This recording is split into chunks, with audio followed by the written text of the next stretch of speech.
नमस्कार, daily line के news file bulletin में आपका स्वागत है और मैं हूं आपके साथ शांभवी प्रभाकर। इस बुलेटिन में हम आपको बताएंगे कि मिजोरम और छत्तीसगढ़ में आज कितनी विधानसभा सीटों पर वोटिंग हो रही है और बताएंगे मंत्री नरेंद्र कश्यप ने समाजवादी पार्टी और अखिलेश यादव को लेकर क्या बड़ा दावा किया है। इसके साथ ही बताएंगे लखनऊ में यूपी 112 की महिला कर्मचारी अपनी किन मांगों को लेकर कल से धरने पर बैठी हैं। लेकिन उससे पहले एक नजर डालते हैं आज की हेडलाइंस पर। मिजोरम और छत्तीसगढ़ विधानसभा सीटों पर हो रहा मतदान, नक्सल प्रभावित इलाकों में सुरक्षा के पुख्ता इंतजाम, 60,000 सुरक्षा बल तैनात।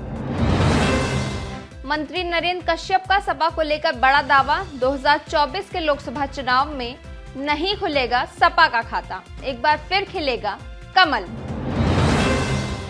प्रियंका गांधी ने मध्य प्रदेश में पीएम मोदी पर बोला जमकर हमला, कहा विराट और प्याज दोनों की सेंचुरी हो गई लेकिन आप चुप हैं। लखनऊ में यूपी 112 की महिला कर्मचारियों का धरना जारी, नियुक्ति पत्र और वेतन बढ़ाने की कर रही हैं मांग, रात भर सड़क पर बैठी रही महिलाएं। विश्व कप में ऑस्ट्रेलिया और अफगानिस्तान के बीच मुकाबला आज, मुंबई के वानखेड़े स्टेडियम में भिड़ेंगी दोनों टीमें। अब बात करते हैं आज की पहली खबर की। 5 राज्यों में विधानसभा चुनाव का आगाज आज से हो गया है।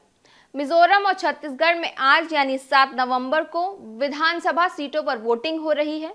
मिजोरम की 40 और छत्तीसगढ़ में 20 विधानसभा सीटों पर मतदान जारी है।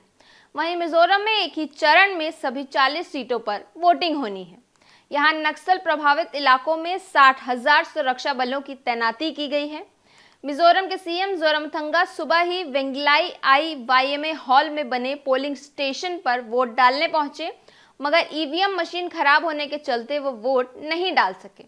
पोलिंग स्टेशन से बाहर निकलने के बाद जोरामथंगा ने कहा, मैं सुबह मतदान करने पहुंचा लेकिन मशीन काम नहीं कर रही थी, मैं दोबारा वोट डालने आऊंगा। वहीं छत्तीसगढ़ में मतदान के दौरान सुकमा के टोडामरका में नक्सलियों ने आईडी ब्लास्ट कर दिया, जिसकी चपेट में आकर सीआरपीएफ कोबरा बटालियन का एक जवान घायल हो गया। अब बात करते हैं अगली खबर की। मंत्री नरेंद्र कश्यप ने दावा किया है कि 2024 के लोकसभा चुनाव में सपा का खाता भी नहीं खुलेगा, एक बार फिर भारतीय जनता पार्टी का कमल खिलने वाला है। उन्होंने कहा कि अखिलेश यादव के पास आरोप लगाने के अलावा कुछ बचा नहीं है। प्रदेश की जनता ने 2022 में उन्हें नकार दिया है और यही वजह है कि योगी आदित्यनाथ प्रचंड बहुमत के साथ 2022 में दूसरी बार सूबे के मुख्यमंत्री बने। अखिलेश यादव रास्ते से भटक गए हैं और सिर्फ विरोध के लिए वो बीजेपी का विरोध कर रहे हैं। इसके साथ ही उन्होंने कहा कि अखिलेश के बयान को जनता गंभीरता से नहीं लेती है। उन्होंने कहा कि साइकिल का पहिया पूरी तरह से पंचर हो चुका है, लोकसभा चुनाव में अब साइकिल चलने वाली नहीं है। अब बात करते हैं अगली खबर की। कांग्रेस महासचिव प्रियंका गांधी ने मध्य प्रदेश के धार और इंदौर में जनसभाएं की।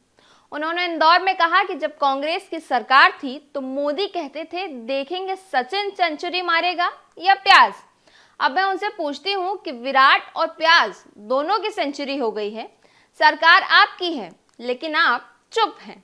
प्रियंका ने सीएम शिवराज सिंह और केंद्रीय कृषि मंत्री नरेंद्र सिंह तोमर का नाम लिए बिना उन पर भी निशाना साधा। प्रियंका गांधी ने जनसभा के दौरान दादी, नाना, पिता के नाम का इमोशनल कार्ड भी खेला।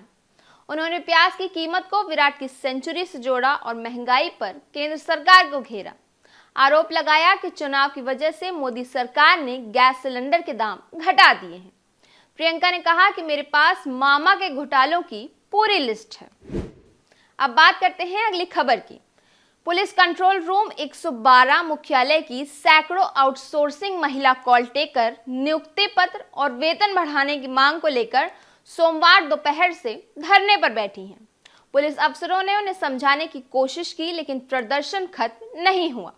बिजली आपूर्ति बंद करने के बावजूद वो अपनी मांगों को पूरा कराने को लेकर अड़ी रहीं और रात भर सड़क पर बैठकर अपना विरोध प्रदर्शन करती रहीं।